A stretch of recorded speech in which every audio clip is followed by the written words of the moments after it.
Hello, fellow future BCBAs. I'm here to talk about my experiment, which was using differential reinforcement to decrease alcohol use in an adult with ADHD, particularly in millennial.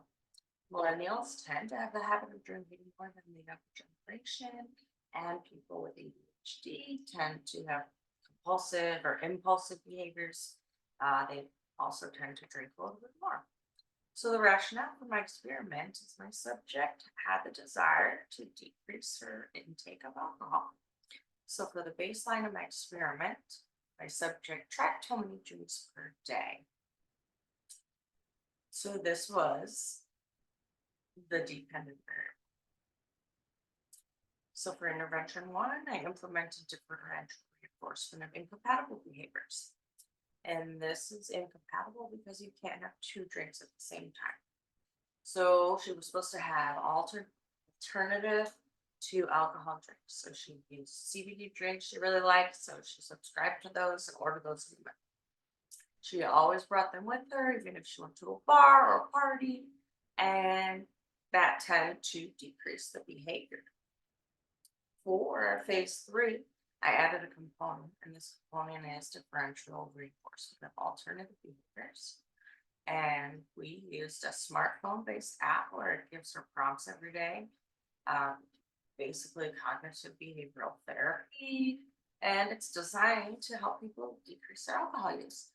And as we can see, when we combine both interventions, that's when we have the greatest functional relation.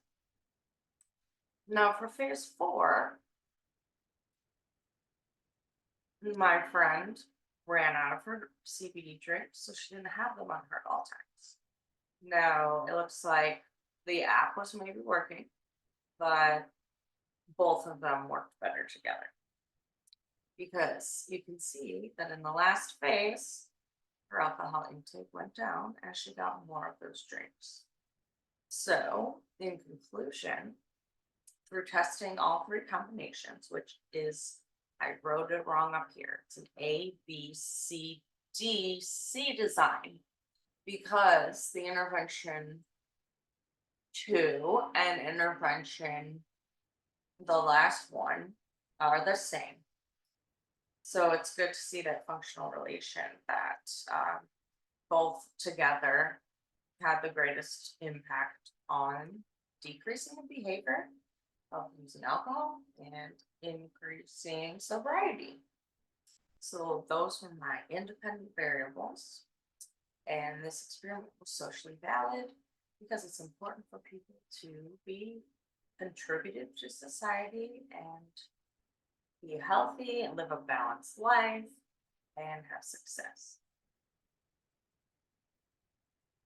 I do think it's important for more research to be done because everybody works differently. So what works for her might not work for somebody else.